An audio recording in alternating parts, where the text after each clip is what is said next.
자유한국당 황교안 대표가 이틀째 단식 투쟁을 이어가고 있는데 그 명분과 효과, 배경을 놓고 분석이 분분합니다. 한국당 내에서도 우려가 나오는 가운데 그 외 정치권에서는 궁지에 몰린 황 대표가 국면 돌파를 위해 무리수를 둔 거라는 비판이 나오고 있습니다. 한미 양국의 방위비 협상이 난항을 거듭하고 있는 가운데 미국 측이 주한미구 감축 카드를 만지작거리고 있다는 분석도 나오고 있습니다. 오늘 정치와호장룡에서 강희용 한양대 특임교수, 박정하 전 청와대 대변인과 함께 이 문제들 자세하게 짚어보겠습니다. 안녕하십니까? 네, 어서 오십시오. 안녕하세요.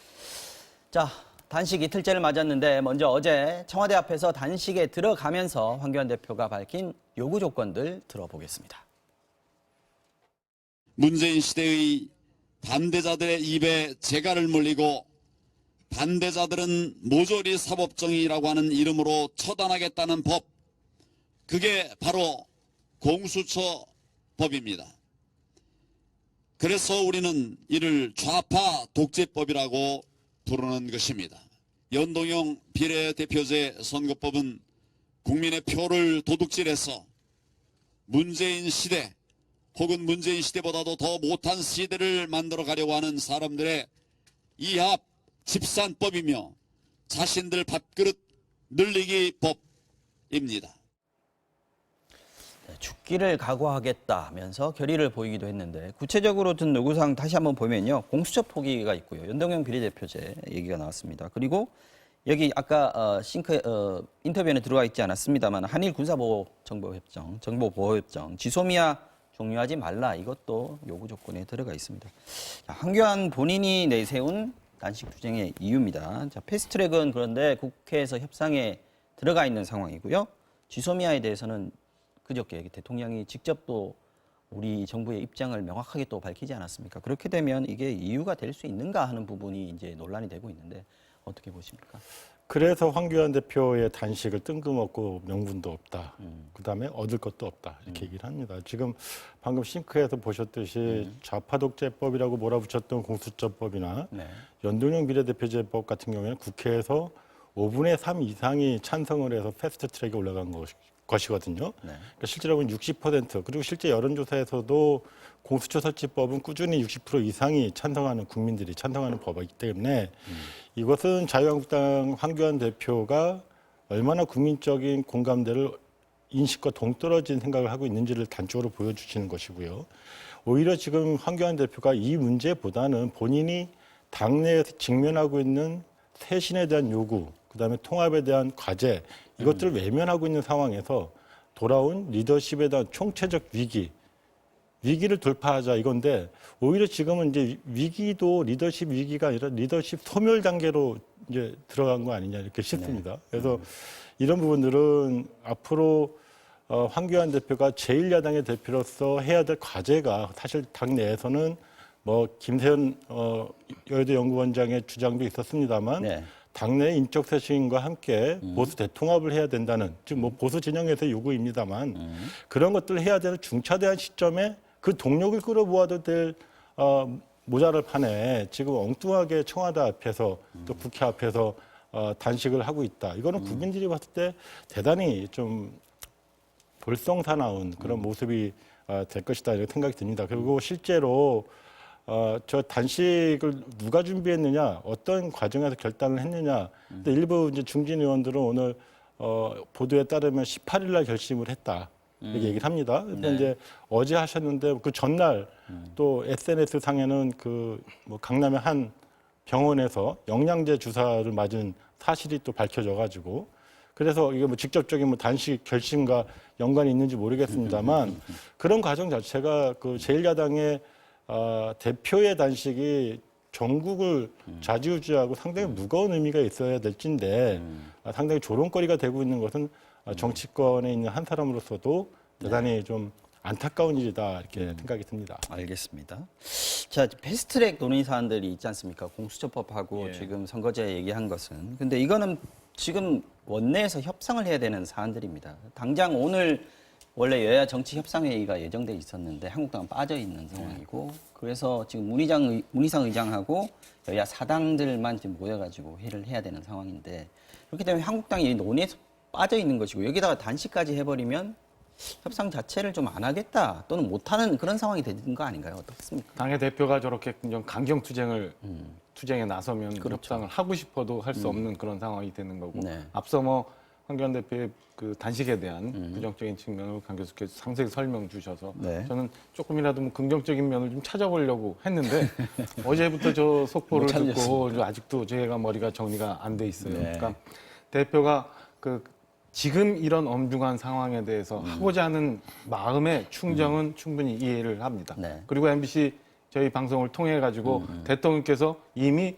그저께 이제 하셨던 말씀을 통해서 지소미아 등등은 좀 그걸 돌아갈 수 되돌리기는 없는 쉽지 않은 상황. 상황이다. 그리고 대통령의 인식이 지금 우리가 일각에서 얘기하는 여러 우려에 대해서 전혀 변화하시지 않았다라는 데에서 분명히 저도 이제 개인적으로 야속함은 있어요.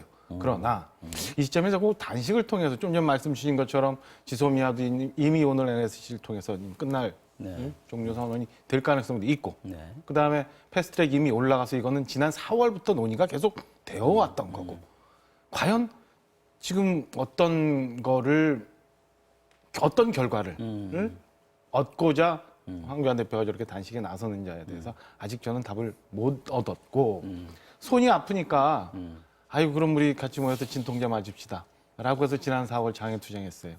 8월 와서 나 모든 걸 다 내려놓겠습니다 하고 장애투쟁했는데 실질적으로 장애투쟁이 불이 붙은 거는 조국 사태 때문에 그랬죠. 네. 지난번 또 패스트트랙 관련해 갖고 삭발을 했습니다만은 결기를 보여줬습니다. 사실은 외부적으로 크게 변한 건 없어요. 네. 이제 또 단식을 하면 과연 그 출구는 어디를 바라는 건지 이제 와서 또 다시 이제 손 아픈 것까지 지나서 이제 팔도 아픕니다라고 했더니 좀 더 강한 진통제 맞읍시다라고 얘기했는데 대표가 어떤 생각으로 어떤 전략으로 그다음에 어떤 모습을 이 단식의 종결점이라고 생각하고 시작을 했는지 저로서는 아직 솔직히 답을 못 찾았습니다. 그 이따가 또 여쭤보려고 했는데 답을 못 찾으셨다니까 어떤 질문을 드려야 될지 모르겠습니다. 자, 말씀하신 대로 황 대표의 단식이 겉으로는 대여 투쟁의 측면이 크지만 흔들리고 있는 자신의 당내 리더십을 회복하기 위한 목적도 좀 들어있다고 봐야 될 겁니다.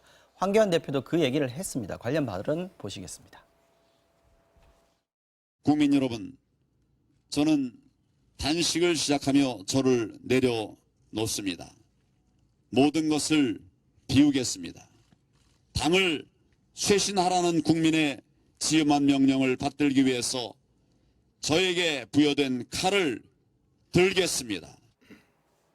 네, 이 자신을 내려놓겠다 하는 거하고 칼을 빼겠다 하는 그 사이의 간격이 좀 있습니다. 그런데 당 대표로서 칼을 뺀다라고 하는 거는 결국 공천권 얘기하는 거 아니겠습니까? 그렇게 이해할 수밖에 없는 거죠. 그리고 실제로 총선기획단, 자유한국당의 총선기획단에서 일부 의원이 이제 언론에 얘기한 보도에 따르면 50%까지 하겠다. 현역 물갈이. 네, 현역 물갈이를. 네. 그래서 그렇게 되고 뭐 30%론, 뭐 40%론 뭐 이런 게 또 다양한 설이 나오는데 어쨌건 여당보다는 많이 하겠다라는 의지를 갖고 있어요. 네. 그렇게 되면 지금 현역 의원이 지역구 의원이 자유한국당이 92명입니다. 반발이 있겠죠. 예, 40%라고 하면 36명에 해당이 되는데 이렇게 했을 경우에 당내에 어떤 그 압을 견딜 수가 있을까? 즉 뭐냐면 이 인위적 물갈이도 사실 정당이 어느 정도 기본 체력이 있어야 돼요. 네. 기본 체력이 없이 인위적으로 내가 공천권 쥐었기 때문에 물갈이 하겠다라고 압력을 행사하는 순간 다 튀어져 나갑니다. 그렇죠. 리더십이 상당히 공고해야 할 수 있는 일이기도 그렇죠. 하고요. 그리고 네. 그것이 아니어도 다른 것을 할 수 있으면 모를까. 그럼 튀어져 나가면 지금 자유한국당 밖에 뭐가 있냐면 지금 신당, 창당 세력들이 준비하고 있어요. 네. 오른쪽부터 왼쪽까지. 뭐 네. 우리공화당 내지는 뭐 이정현까지. 네. 그다음 왼쪽으로는 변혁도 뭐 있고요. 변혁이 있고요. 그래서 네. 그러기 때문에 이러한 상황에서 과연 자유한국당이 그동안에 어느 정도 이 인적 쇄신을 위한 준비를 해오고 기본 체력을 다져왔으면 뭔가 기대할 만한데 이거는 그냥 저 용두사미로 끝날 확률이 대단히 높고 설령 한다고 하더라도 또 다른 그러니까 실제로 자유한국당을 위협하는 형태로 갈 확률이 대단히 높아 보인다 이렇게 보입니다. 지금 이제 황교안 대표 내부에서 이제 뭐 비대위 구성 얘기까지 나올 정도로 흔들리는 상황이라서 단식을 하면 결기를 보여주는 것이고 또 내가 이렇게까지 한다라는 걸 좀 내부에 보여주는 측면이 좀 있을 것 같고 그래서 이번에 뭐 공교로운 건지 계획이 돼 있는 건지 모르겠습니다는 공천 그 물갈이 비율을 발표하는 거에 앞서서 지금 단식을 한 게 아니냐 이런 분석도 있거든요. 앞서도 말씀드렸지만 사실은 처방 진단 다 나와 있어요. 그러니까 그동안 뭐 인재 영입하면서 문제가 됐을 때 또 다시 보수통합이란 카드 또 어설프게 꺼내놨고 뭐 그전에 국민들 요구 많고 했을 때 네. 뭐 장애투쟁 나가서 또 동력도 받았어요.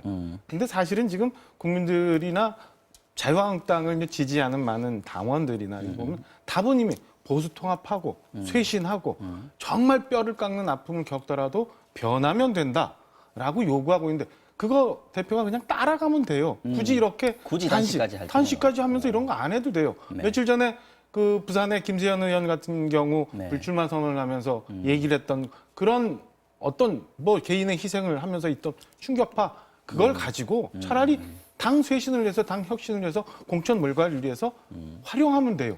그냥 총선 끝나고 난 다음에 내가 잘못되면 결과가 좋지 않으면 물러나겠다라는 약간 동문서답식의 인식을 갖고는 해결이 안 되는데 이미 모든 게 다 나와 있는데 그거 바로 그냥 직접 들어가서 하면 되지 왜 굳이 돌아서 단식을 하느냐.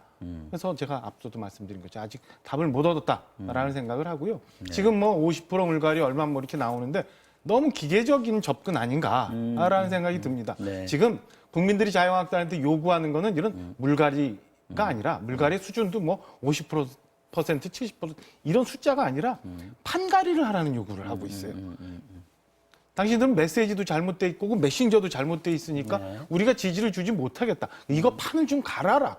그러면 얼마든지 지지 주겠다. 당신이 꼭 단식 안 해도 지소미아에 대해서 대통령 고민하시게 그다음에 패스트트랙에 대해서 대통령과 여당이 고민하게 지지 주겠다라고 준비돼 있어요. 네. 근데 그걸 안 하고 해서 돌아가는 이유를 저는 아직 잘 모르겠습니다. 아니, 김세현 의원 같은 경우에도 절터는 좋은데 저를 허물고 다시 짓자라는 얘기지 절터가 안 좋다는 얘기는 아니다. 그러니까요. 하는 그 얘기를 했어요. 충정의 어린 얘기들을 뭐 절이 싫으면 중이 네가 떠나라. 혹은 뭐 같이 먹던 우물에 왜 침을 뱉느냐라고 하는데 네. 글쎄요. 우리나라식으로 밥상을 차린다면 정해져 있어요. 좋은 쌀을 가지고 밥을 맛있게 하면 김치 하나만 가지고도 밥 무조건 먹을 수 맛있는 있는 거죠. 거고요. 김 한 장만 갖고도 맛있게 먹을 수 있는데 지금 이 밥은 할 생각 안 하고 반찬 몇 개 갖다 놓아야 되는데 뭘 또 넣어 이런 논의만 하고 있으니 그렇군요. 답답하다는 생각이 듭니다. 알겠습니다. 자, 그런데 어제 청와대 분수 앞에서 시작을 했습니다. 단식을요. 그런데 저녁에 국회로 다시 옮겼습니다. 이거 어떻게 된 건가요? 사실 이제 약간 그리고 오늘 아침에 또 새벽에 청와대로 또 가셨어요. 아, 그래요? 예, 몰랐네요. 나홀로 네. 가셔갖고 자칫하면 이게 이제 출퇴근 우리나라 정치 사상 처음으로 기록되는 출퇴근 단식이 되지 않을까요? 자꾸 희화되면 안 되는데 싶습니다. 말이죠. 예. 네. 그래서 그것도 어떤 사전에 자기 참모들하고 당의 지도부가 협의해서 이동한 것이 아니라 새벽 3시 반에 일어나셔서 뭐 새벽 기도를 드리고 혼자 갔다는 거예요. 네. 비서실장도 모르게. 이거는 그 자유한국당 당원 내지는 지지자들이 봤을 때 대단히 불안한 행동인 거예요. 그러니까 단식을 결행한 당대표가 임의로 행동을 하고 돌발적으로 행동하고 있단 말이죠. 그리고 당이 거기에 휩쓸려 가요. 그래서 오늘 자유한국당 아침 최고위원 회의를 네. 국회에서 못하고 청와대 분수대 앞에 가서 하는 해프닝이 또 벌어졌단 말이죠.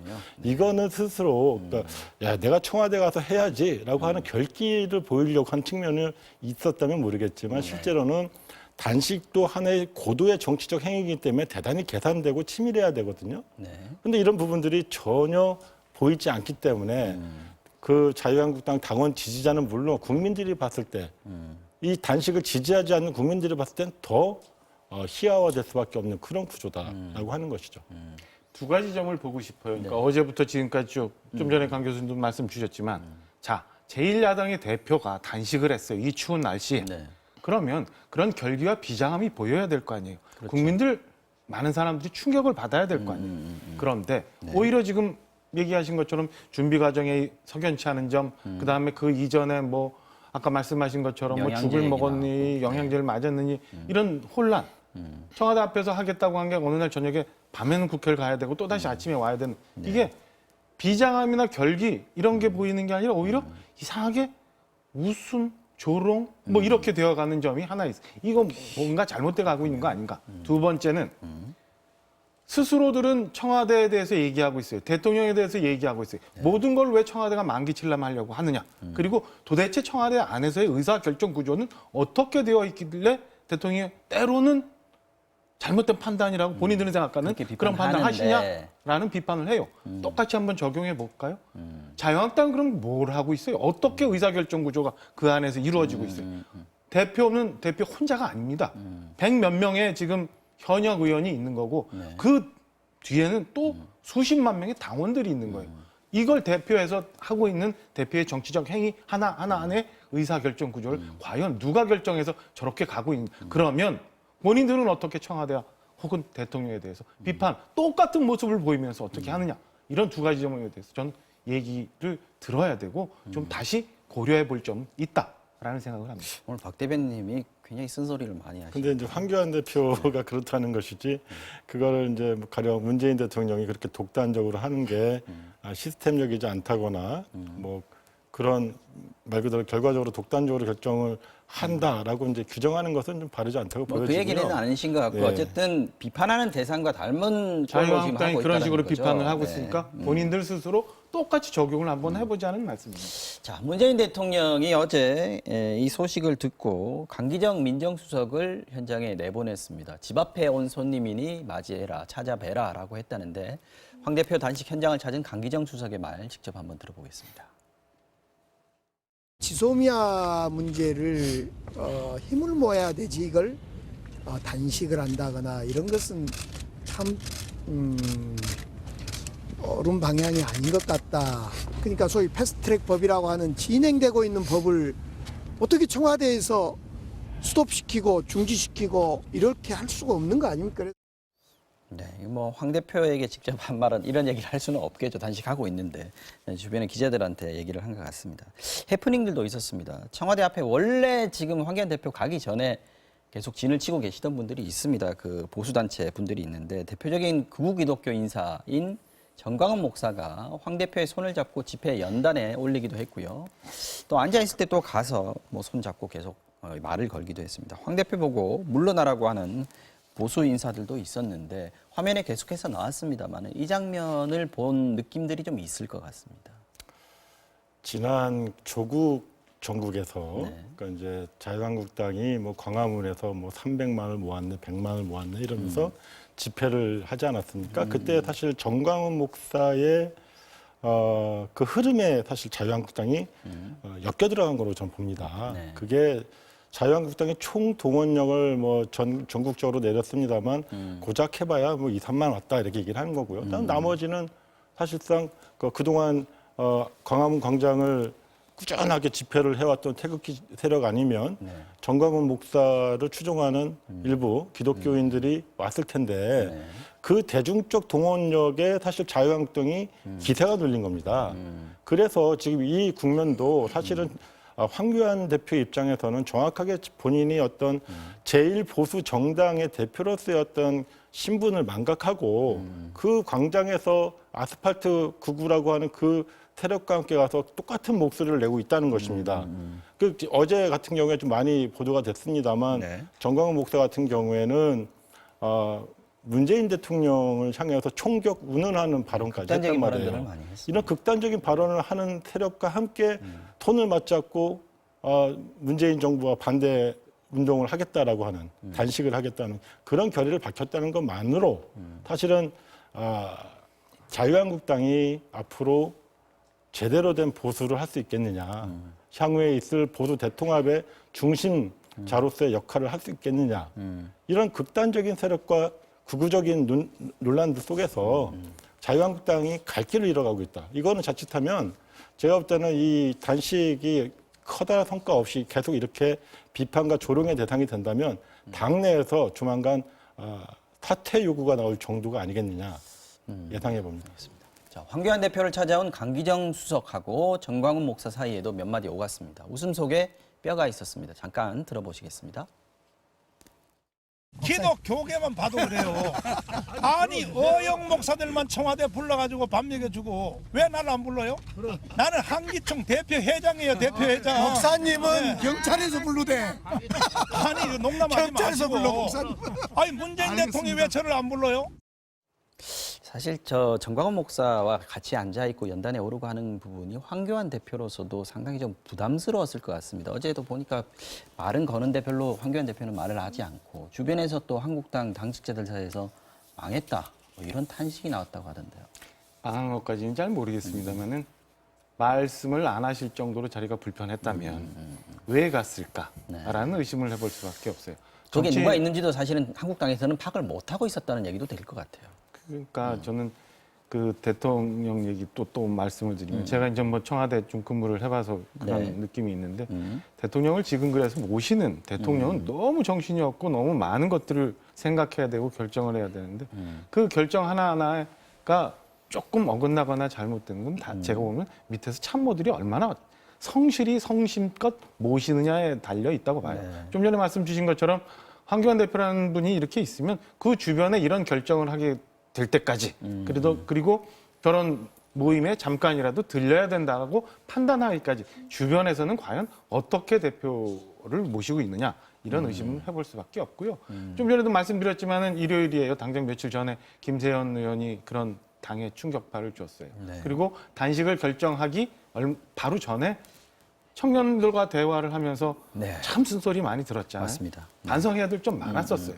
그런데 아직도 그런 거 판단 못하고 그리고 대표가 결국에는 국민들한테 준 사인 메시지라는 거는 정광훈 목사의 집회에 잠깐 들려가는 거. 그럼 과연 저런 모습을 보는 국민들은 어떻게 판단을 할까? 말씀 주신 것처럼 자유한국당이라는 주체가 하나 있고 좀 우측에 또 극우 보수단체들이 있고 네. 또 약간 중도 쪽으로 변혁이라는 모임인데 그럼 자유한국당은 지금 어떤 곳을 향해 가고 있느냐에 대해서 굳이 얘기 안 해도 네. 국민들이 저런 모습을 보면서 이해를 하는 거고 혹연 그게 그러면 저런 행동을 통해서 오해할 오해를- 수도 있는 거고요. 그러니까 그런 처신 하나하나에 대해서 대표가 고민을 하면서 했어야 되는데 그런 점을 대표도 간과를 했고 주변에서 대표를 보좌하는 참모진들은 과연 어떤 생각을 하는지 저는 되물어볼 수밖에 없어요. 대통령의 동선과 발언이 상당히 예민하게 작성이 되어야 하는 것과 마찬가지로 제1야당의 대표의 움직임 역시 주변의 시스템에 의해서 일일이 좀 체크되고 주변 상황도 좀 보고 해야 된다는 그런 그러니까요. 거였겠죠. 그렇게 되면은 지금까지 있었던 뭐 최근 1년에 몇 가지 볼까요? 무슨 인재영과들 연한 논란, 그 다음에 무슨 옳은 소리라는 유튜브를 통해서 색스폰 보는 모습 이런 논란, 그 다음에 뭐 대통령을 희화하던 논란 이런 것들이 그 사회 내, 그 조직 내, 자유한국당이라는 조직 내에서는 옳았던 얘기다라고 잘못 국민들의 인식과는 조금 동떨어진 인식을 갖고 대표 주변에서 대표를 모시고 정치적 조언을 하고 있는 거 아닌가. 그래서 오늘의 자유한국당의 모습이 있는 거 아닌가 돌아볼 필요는 있다고 저는 분명히 말씀드립니다. 알겠습니다. 지금부터는 조금 속도를 높이겠습니다. 한국당을 제외한 주요 정당들 일제히 황 대표의 단식이 부적절하다고 비난하는 입장을 내놨는데요. 이거 한번 들어보시겠습니다. 황교안 대표와 자유한국당은 정치적 명분도 실익도 또한 민생에 대한 고민도 없는 국정 발목 잡기 장외 정쟁을 즉각 중단해야 합니다. 채 3주도 남지 않은 정기국회 회기만이라도 온전히 민생에 전념하도록 국민들 보기에도 민망한 생태 정치를 접어주기 바랍니다. 국민 감정, 시대적 정신과 괴리된 단식으로 얻을 수 있는 것은 없습니다. 황 대표가 제1야당의 품격을 되찾고 대화와 타협의 정치를 회복하는 데 노력해 주시길 촉구합니다. 자, 아까 말씀하셨습니다만 단식에 들어간다라고 했을 때 당장 드는 생각이 저희도 약간 의외다라는 생각도 들었었고요. 또 하나 드는 생각은 출구가 있는가 하는 생각이 들었습니다. 이 부분에 대해서도 얘기를 좀 해봐야 될 것 같습니다. 박지원 의원 같은 경우에는 삭발했지, 단식했지, 이제 사퇴밖에 없는데 원래 의원직 사퇴하지 말라고 했는데 의원도 아니니까 대표직 사퇴해야 된다. 이제 계속 끝으로 몰리고 있다는 느낌도 듭니다. 이게 돌파가 안 되고 자충수가 된다. 이런 얘기가 나오는 건데. 지금 황교안 대표가 하고 있는 단식의 결과가 어떤 결과, 어떤 상황이 이게 단식에 성공했다고 판단할 수 있는지에 대한 기준도 분명치 않아요. 그렇죠. 그렇다면은 말씀하신 것처럼 그럼 출근을 어떻게 만들 건가? 제가 아마 자유한국당 당직자라면 굉장히 곤혹스럽고 난감할 것 같아요. 네. 아까 단식을 왜 하셨는지에 대해서 아직 잘 저도 충분한 답을 못 얻었다 말씀드린 것처럼 네. 사실은 출구를 어떻게 만들 건가 대해서도 참 난감한 상황입니다. 딱히 답이 안 보여. 그러니까 저는 개인적으로 충언을 드린다면은 너무 지금이라도 건강 생각해서 그리고 당신이 하시고자 하는 말씀에 대해서는 많은 사람들이 일단 그 충정은 이해하니까 얻어서 다른 방법을 좀 찾아보십사 건의 드리고 싶습니다. 알겠습니다.